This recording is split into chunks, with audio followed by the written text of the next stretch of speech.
Friends, Brian here for Yes You Can Play Guitar, and I am taking some reaction requests from my patrons today. This one is for a patron and a good friend of mine, Mr. Mark Brantwood. He sent a request for Cory Wong. Now, if I remember correctly, I did a reaction request to Tim Henson of Polyphia a while ago, and in one of the videos, Cory Wong was in it, so I'm aware that he's a guitar player. It looks like this is a lesson video of him doing funk rhythm guitar, which is interesting because being a funk guitar player, another reason why I like watching Prince and some of those amazing guitar players is I'm not a good funk player, admittedly. All right, so anyway, let's check it out. Cory Wong lesson funk rhythm guitar.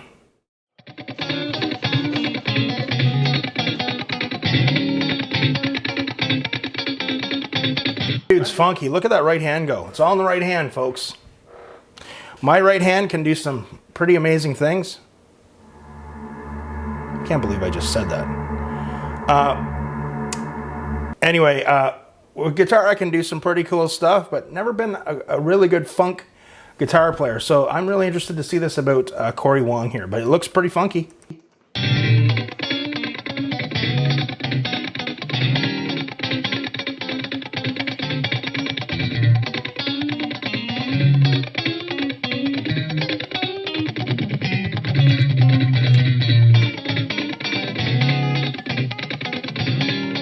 Oh, those ninth chords are funky, my friends. Fung to the key.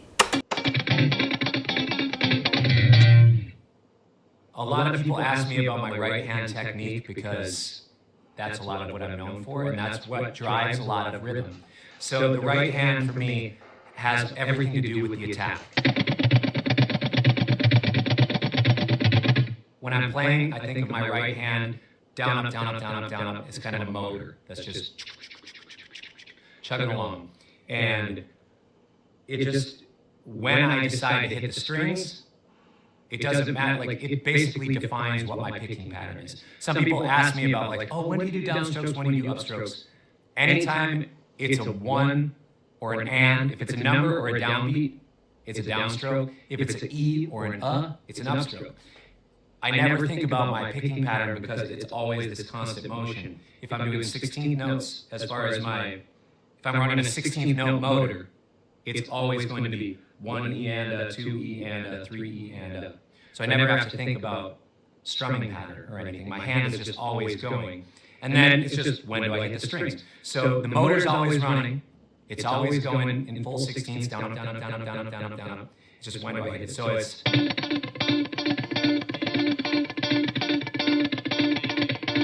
So it's like his right hand is always going when he's doing 16 note strums. That's 4 strums per beat, down, up, down, up. And he's also incorporating some palm muting in there, which is really cool.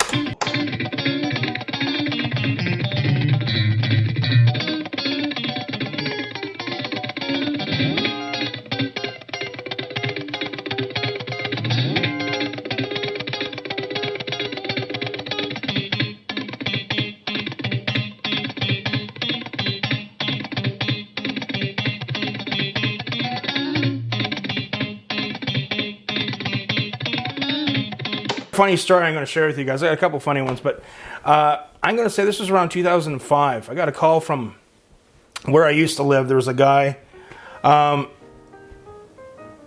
He had gotten really sick and he couldn't play. I think he had like brain cancer and he couldn't play guitar the way he did before. And thankfully, you know, he survived the cancer. I've been out of touch with the guy for a long time.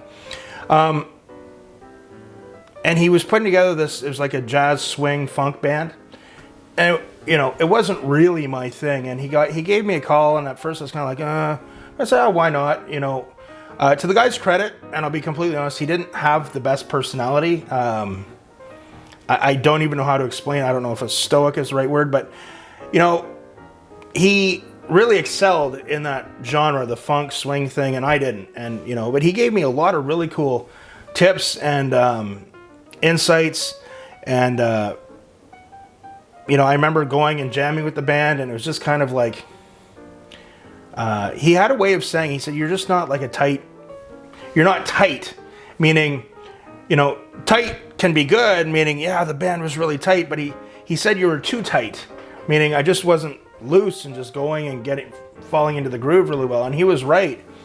I knew it wasn't the right gig for me.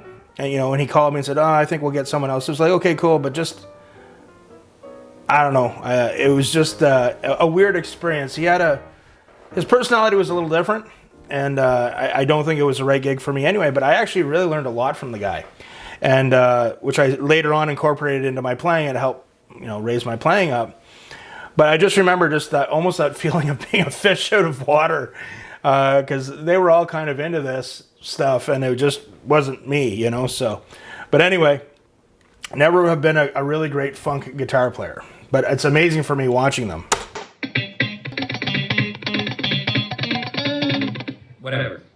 The whole time, my hand is still doing 16ths. Whether I'm hitting the notes or not, the motor's always running that way. And that way, it keeps my time a little more consistent. That's what seems to work for me. And a big part of the nuance and the feel then comes from the left hand. So I feel like the left hand doesn't get enough credit because if I was just doing my right hand. Going back to that ninth chord again. Ninth chords are really funky. And they're great when you're doing like a 12-bar blues, right? So when you go to the 4 or the 5 chord, sometimes it's good just play it as a ninth. You just get the little bit of a slide up to it. It's tasty. You're going to get sick of hearing that. The right hand will do now the exact same thing, but I'll change my left hand. Yes, it's ways incorporating the movement with the mutes and everything too.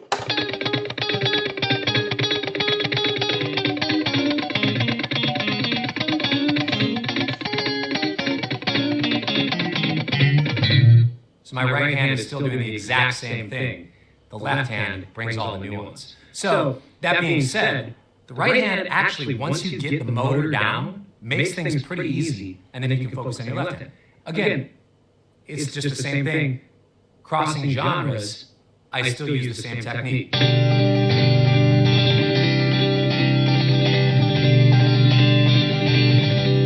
He's got an awesome right hand for that style. Like for me, a lot of my playing background, although I've studied and had to play different styles over the years, I'm like, alternate picking guy, legato, sweep picking, riffing.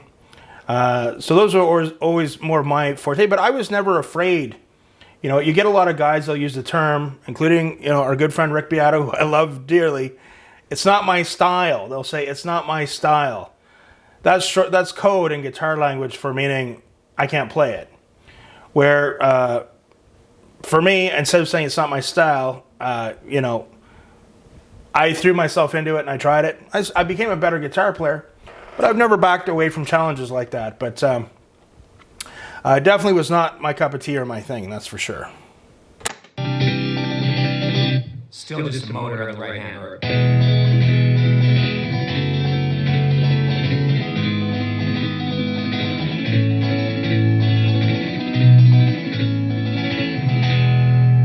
Right hand is still doing the same thing. I'm just doing different voicings and a completely different feel because of some of the nuance in the left hand. Got a really good clean guitar tone too.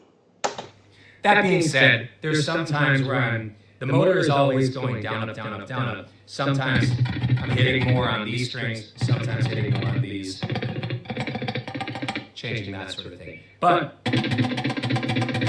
it's all that sort of thing.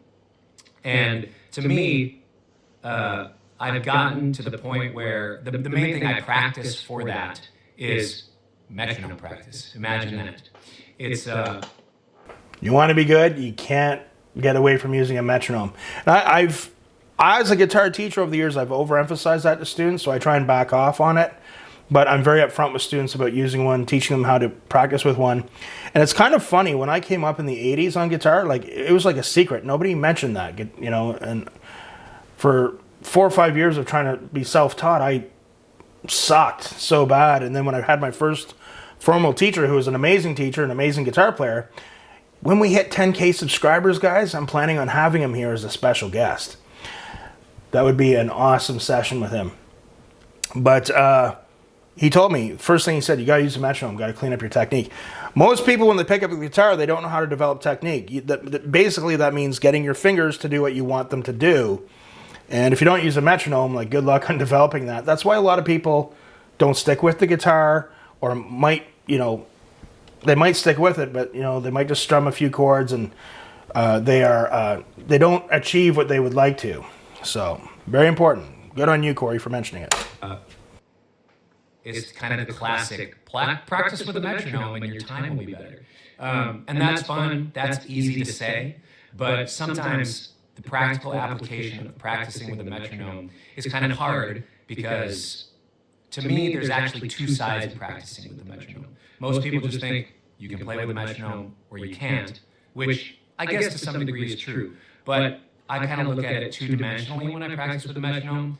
There's either A, you have the technical facility and the chops to play in time, and you have the facility on the instrument. And then B, you have the mental awareness and the focus to be able to lock in on what 120 beats per minute is. So, a flip of what he's saying, what I always tell students is, there's 3 stages, this is a general. There's 3 stages of playing to a metronome. Number 1, you can't get on time. The second stage is you can get on time, but you can't really stay on time. And the third stage is you can lock on and play on time till the cows come home. And that to me is the part that not a lot of people talk about, and not a lot of people focus their practice on, is just mental awareness. So an example of having one and not the other is, the person that practices a ton has a lot of technical facility on the instrument, but when they get on the gig, they get super excited, and all of a sudden 120 BPM feels like this. Or it's like somebody who's really tired, and all of a sudden 120 BPM feels like this. So the mental awareness thing is something that people should practice a lot, and that You're really good. He's giving some really good insights you might not hear a lot. This is really good. It's a lot of time honing in on. So when I'm really excited or when I'm really tired, it doesn't matter. 120 BPM is objectively 120 BPM. No matter what my heart rate is, that tempo is still the same. So, and then the opposite side of that is, for me, I'm able to play along with the metronome on the guitar because I've played long enough and I'm a professional guitar player, and I'm supposed to be able to play in time.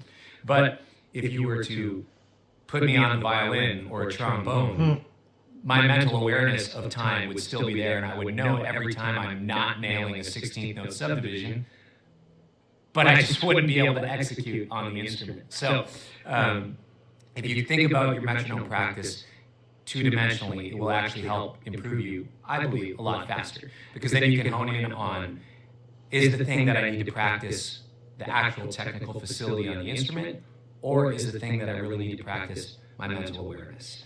Words of wisdom, folks. Words of wisdom. And I think the easy thing to practice is the technical facility. And there's tons of videos and articles out there about how to get that sort of thing.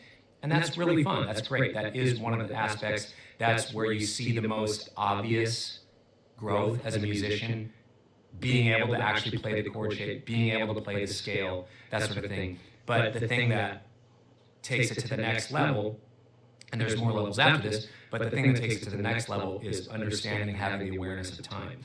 So a practical way that I like to practice the mental awareness, the focus on time thing, is, of course, with a metronome. So you can see here I have a metronome now. Now he's got it on his phone. Now Cory's a professional guitar player. He's got chops. He's got technique.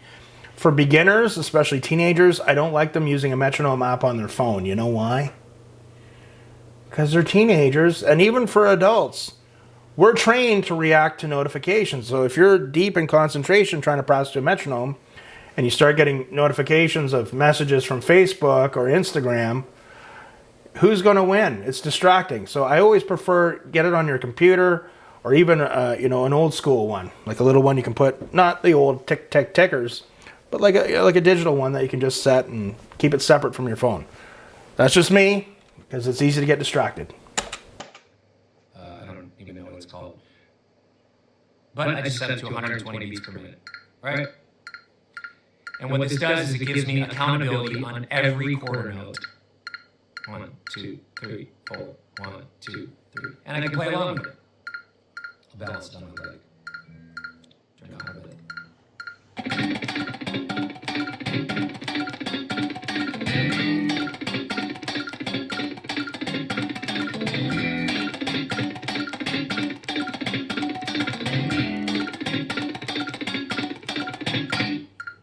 Great, that's fine. Practicing along 120 BPM. Every quarter note, I have accountability. Every time a new quarter note comes around, I have some frame of reference on whether I'm a little ahead or a little behind. So every time I hear a click, trying to pay attention. Am I hitting a little bit before it, a little bit after it, or right on? The next step for mental focus is to then take away half the accountability. So now I'm at 60 BPM.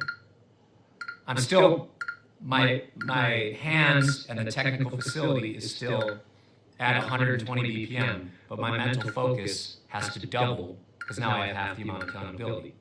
And because most of the music I play is groove-based music, I like to think of the metronome like the snare drum on 2 and 4. 1, 2, 3, 4. 1, 2, 3.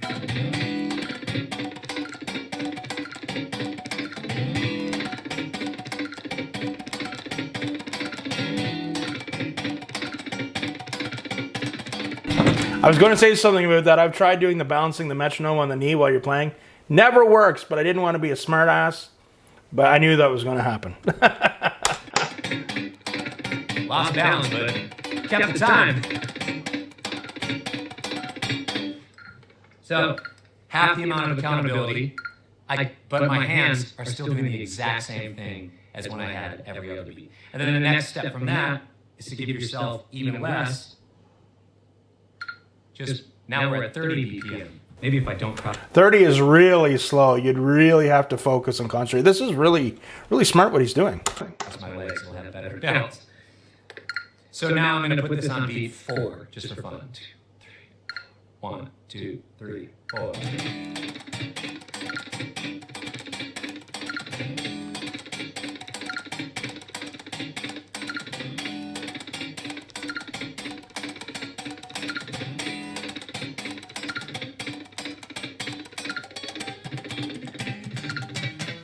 So my hands are still doing the exact same thing, but I only have one click every measure to let me know if I'm in time or not. And then that, whenever that one happens, it allows me to just make these micro shifts in my timing to know whether I'm a little bit ahead, a little bit behind.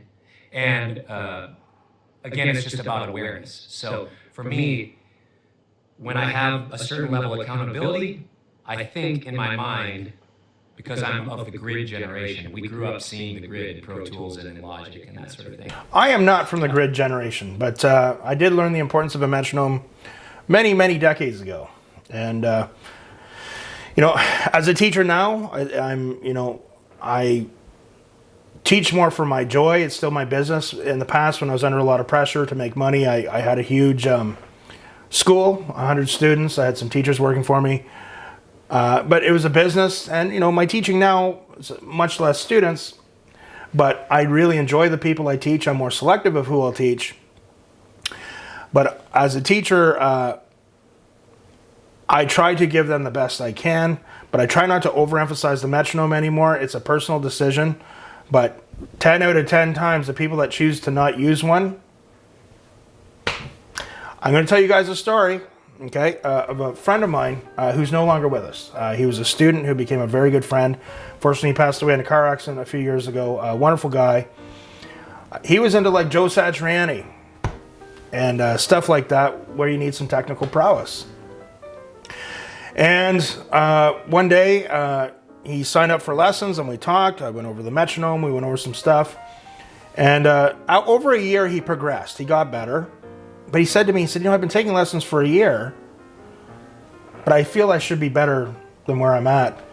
And I said, yeah, I agree with you. You have improved, but you should be a lot better. And I said to him, I said, now, do you think that's my fault or do you think that's your fault? And he said, well, I'm sure it's my fault. And I said, well, what was one of the first things I showed you when you signed up for lessons and you made a conscious choice to not take my advice and not do? He said, I don't use a metronome when I practice. I said, yeah. And I said, everyone who chooses not to, it's pretty consistent that they don't really improve a lot, right? And I said, it's not like there's big secrets and magic. It's you got to grind, you got to put in some work. And I said, the first little while with a metronome, it's hard, it's boring, it's tough. But if you get through that and you get onto it, you're going to start improving a lot faster. So we made an agreement that he was going to use it consistently for 3 months. And sure enough, his playing really started taking off. So this is really good. You know, back in my day, when we could afford VHS lessons from all these hotshot guitar players, hardly any ever mentioned a metronome. It'd just be like, do this, speed up, and we'll see you next time. It's like, well, how do you speed it up? What's he talking about? And we listened to music that's been made to a grid, which, for better or worse, whatever. There's some music that's recorded to a metronome that's amazing, some that's soulless and lifeless, of course. But there's also music that's been recorded not to a metronome that's soulless and lifeless. It's about the intention and creativity and artistry of who's playing, right? So when I think about playing in time, if I have every level of accountability, in my head I'm still seeing, I'm a grid guy, I see the 16th notes go by.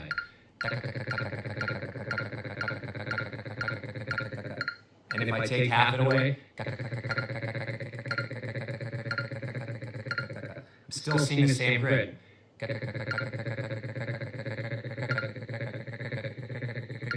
There's an example of I don't have the vocal chops to be. He's got a great sense of time, though. 16th, but I knew I was behind. I started to drag a little bit. But that's kind of how I'm approaching seeing time, hearing time. And again, it's all about awareness, so that way I know. And then when I practice with the metronome, my timing, it gives me a better understanding of how to play with other musicians, which of course is the most important thing, and how to lock in with the drummer. What's the drummer's subdivision feel? Are they playing a little on top? Is the hi-hat a little on top, but the kick and snare are right in time?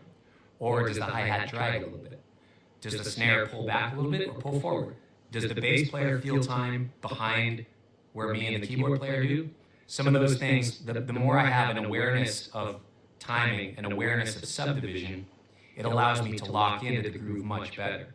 And some of that push and pull, the paying attention of each other in a rhythm section is huge. So if everybody's listening to each other, hearing how everybody's subdividing, everybody can make these micro adjustments. So at first a song might start like this, and then if everybody adjusts, it'll be like this.